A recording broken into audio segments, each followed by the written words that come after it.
guys, your girl Breezy back to you with another video. So this video will be over all the things that I use to study for my radiology exam. So my dental Danb radiology exam, and some things that I used so I wouldn't forget the meaning of things when I was taking the test.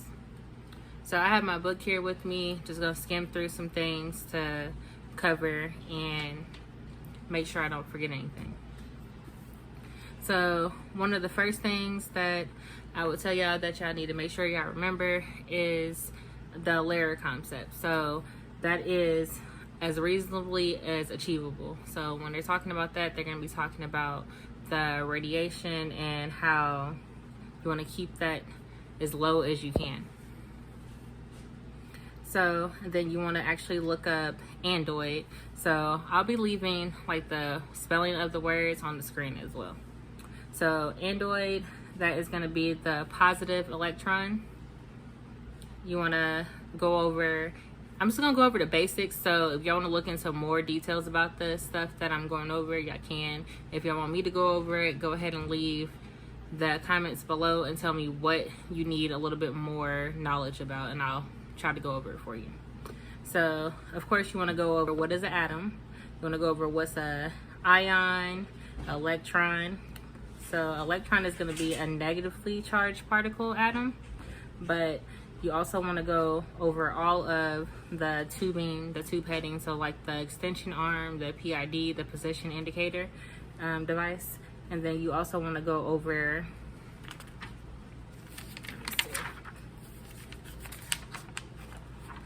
okay, so like I'll show y'all a picture of it. Right here is the tube head and the position indicator device, and then this is the extension arm right here. So you need to make sure that you know all of the components to this tube heading. So when I'm saying you need to know all the components, I'm saying look into the Tungen target, the vacuum, the steel, the crop stem, and then you want to look into making sure that you know the endoid and the catoid with that. So I'll leave that on the screen as well. And then make sure you know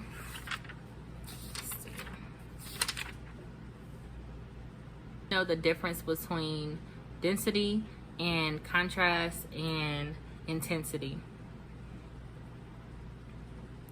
Make sure you know all of the components that come with the control panel, so all the buttons that you need to know. Look into that and study that a lot.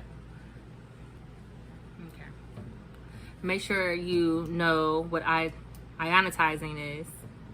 Make sure that you know that that is causing the harmful effects of radiation in humans. So that's going to be one of the big ones that they're going to ask you about. They're going to ask you more things about they're going to ask you about the genetic issues that can be caused from radiation. So as far as like women being exposed to too much radiation, it can cause them to have effects on their children and the next generations and stuff like that. It can be carried on to generations. And then you also want to look into like I think they call it the stymatic effect. So the stymatic effect is like the effects caused by radiation. So it can cause like a poor illness or poor health, such as cancer, leukemia, and cataracts. So look into that. Those things are not passed on to offsprings, but the genetic effects from radiation will be. So let's see. And then most importantly, because this is what I did not get on my first time when I was taking my radiology test, was the kilovolt, and I think it's called the millimetrage. I call it the kVp for kilovolt and the MA for the millimetrage. Okay, so the trick that I use is kind of weird, but this helped me remember it when I was taking the test. So for kilovolt, yeah. Okay. So for kVp, the way that I remember that is like kills. So I'm thinking, okay, so kills, you want to penetrate something in order to kill it, right? So that's how I remembered that. So you want to make sure that you try to remember something that's going to help you remember that. So kills, penetrate. Okay, so the kills is like how hard it will penetrate and how you will see it. So if your kills is up, it will penetrate harder. Hopefully that makes sense. And then like the mellometrage, I remember that as like millions, because you want to think of quantity when you're thinking of that. So mils, millions, that's how I kind of remember that. Remember the devices that staff use to keep track of the radiation that they're exposed to. So it would be like a personal radiation monitoring badge. That was like one of my questions that I got twice on my test. So let's see. You will also want to remember what a photon is, and that's just a tiny bundle of pure energy, mass or weight. And most definitely study primary beam, and then study the scattered radiation and secondary radiation. Those are like really big things to remember. So the primary is going to be like the same thing as a primary beam. It's the most penetrating beam produced through the target of an andoid. Radiation is created when the primary beam interacts with matter. Okay. And then the scattered radiation is a form of secondary radiation that occurs when an X-ray beam has deflected from its path. So remember that scattered is just going to be, okay, so it hit something and it's going all different directions. So scattered. Remember quality and quantity when it comes to X-rays. Look into that. It's pretty simple to remember that. You guys can pretty much go over that by yourselves. Remember the latent period. So the latent period is the time between exposure to the ionizing radiation and the appearance of a symptom. Okay. So when we're talking about the control panel, you want to remember there is a master switch, an indicator light, there is a selector button, and there is exposure buttons. And those are all the components of the control panel. Know when to use a lead apron and a thyroid collar and why it is used. Know the characteristics of X-rays. So when you think of that, you need to think of how it's an invisible light, has no weight, no mass, no charge, and it travels at the speed of light. And it can travel in large wavelengths and it can travel in high wavelengths frequencies. And then you also want to remember radio oblique and radiolucent. So the ways that I remember, I have it in here on my phone. The way I remember radio oblique was I associated that with blink and pink, because in my mind I was thinking, okay, so that's going to be bright, so it's like a bright color, it's going to be white. So the definition in the book is going to be white or light gray. So that's how I ended up associating it with this. It's kind of weird, but it helped me think of it. So I'm thinking blink, bright, because when you open your eyes, if you're looking at a light, it's going to be bright, and then it's going to be like a lighter gray when you're looking at it on the X-ray, or it's going to be a white. So if you're looking at a tooth, it's going to be radio oblique. So then a quick overview on what else would be radio oblique, just to name a few things. It would be the tooth enamel, it would be the dense areas of the bone, and metal restorations, radiolucent. The way I remember that is from referencing it to I Love Lucy. And I do not know why that popped in my head, but that's how I remembered it. And let's see. And I think the reason why I thought of it like that was because I Love Lucy was black and white.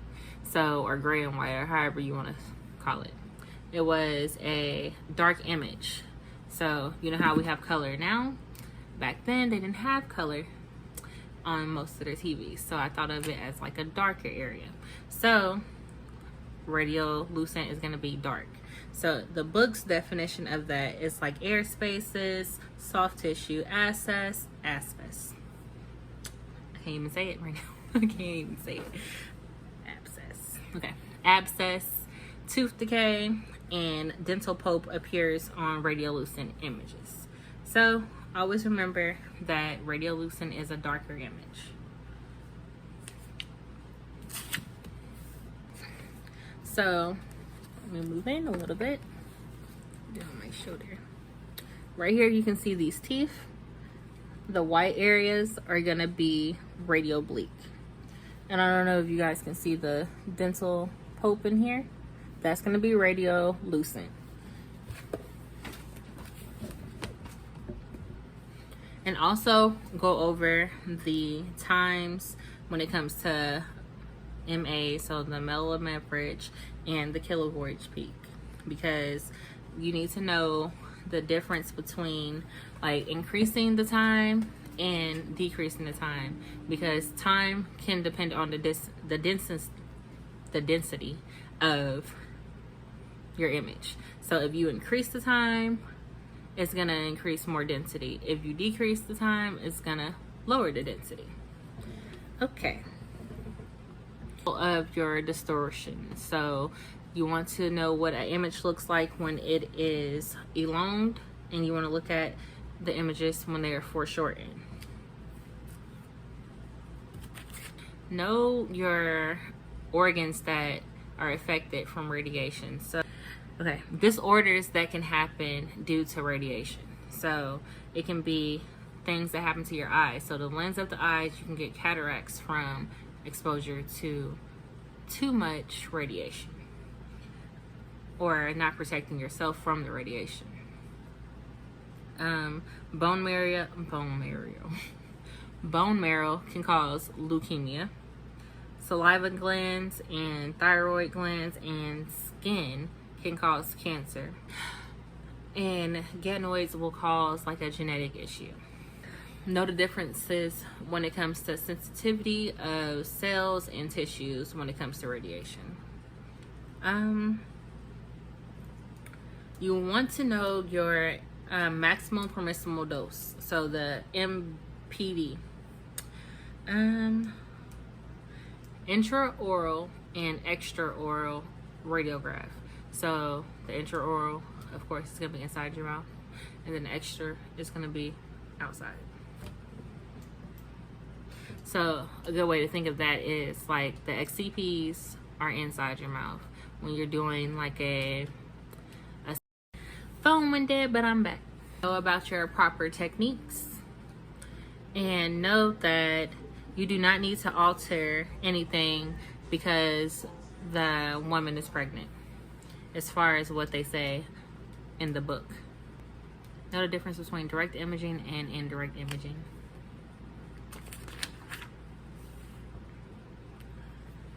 So I'm gonna show you the difference between a PSP, which is I'm gonna leave the name right there because I don't know how to pronounce it, and a digital sensor.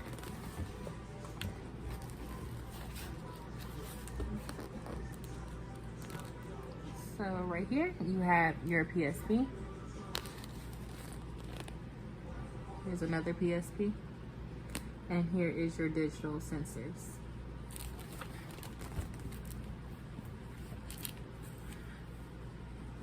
So I'm not going to cover everything about the sensors and the PSPs because that would be too much to cover in a video, and then it would be better for me to actually have one of those here with me to show y'all. And since I can't really go over too much about it, just read up on those, because I'm telling y'all, those are on the test, and that's why I failed my test the first time, because I'm like, okay, we've been working with digital sensors and I haven't really worked with PSPs. I mean, they passed it around the class a couple of times, but other than that, I don't know nothing about that. So definitely look into those and read about it all you can. You guys want to know the process on how to develop images too. So I'm talking about the manual process. I'm not talking about the digital, because the manual process is going to be tricky. They're going to ask you some questions and you can think, I never went over this before, because most people don't do the manual processing no more. They actually use the digital sensors. Most people. Some people still are using the old school way, but you know, you gotta know it to pass the test. know your film sizes. So there are 4, well, you can't really say 4. So you have 0 to 4 film sizes. 0 being the smallest, 4 being one of the widest. And the fastest film speed that there is now is going to be the letter F, as in fan. So when they ask you on the test what a beam alignment is, it is going to look like this. It could look like this. Or basically you'll think of it as this part. The part where you put the sensor at, and it holds it in place so they can bite on this ridge right here. So, of course, the blue XCP is going to be used for the interior, so your front teeth. When you use the red one, it will be for bite wings only. And then the yellow one is going to be your posterior. So, same thing, you're going to get some of your premolars. Well, you're going to get your premolars and you're going to get your molars with this. You're going to get your molars and your premolars with this, okay? Anything behind the canine. So anything behind the canine is used for the yellow, and then anything canine to canine is going to be your anterior, so your blue. And then you also will have one of the green ones, which is just used for endo ray. I haven't seen it been used yet, but I know that they had it in the office that I was working at. So when we're talking about intraoral film, you need to know about the film packet because that will be on the test. You need to know about the expiration dates, know the type of film, the film speed, the number of films per packet, the total of films per box, and the expiration date. And that's what you need to know. It will probably be on the test asking you what you need to know to make sure that they're good films. Know which way to place a PSP when you put in someone's mouth. So know about your extraoral films. So that is your panoramic or your pano. Know about your film cassettes. Definitely going to be one of those things that you know about your intensifying screen. Know about your exposure to light and everything. Know your 5 steps to processing. So developing, rinsing, fixation, wash, and dry. Know about all of the chemicals that come with processing film. That is going to be like one of the biggest things. And developer. Know dark room and the fog light. Know about dining over glove and what gloves you can wear to expose films. Know about the processing tank. Know about the temperatures used to process film and the times. I can show you real quick, but I'm not sure if you guys will be able to see it too well.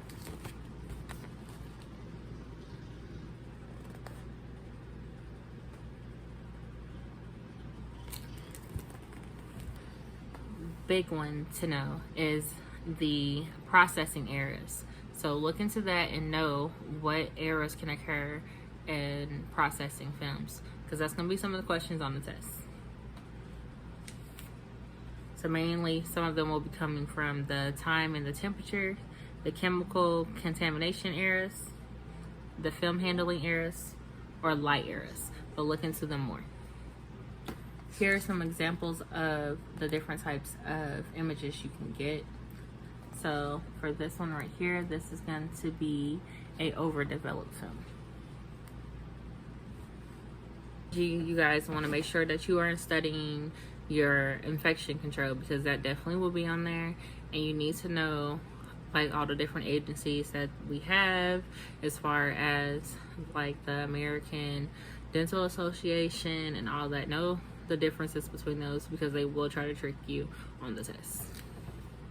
Be sure to study your critical, semi-critical, and non-critical when it comes to sterilization, so that you can know for the test what items can be disinfected, sterilized, or needs to be run in autoclave, or it can be ran through a different system, or just disinfected. Last but not least, go ahead and make sure you know all your landmarks of the face so you guys can get those questions right, because those will be some questions on the test asking you about the landmarks of your face. So that's all I have for y'all today. If you have any other questions, feel free to leave a comment below, and I hope you guys enjoyed this video. Bye.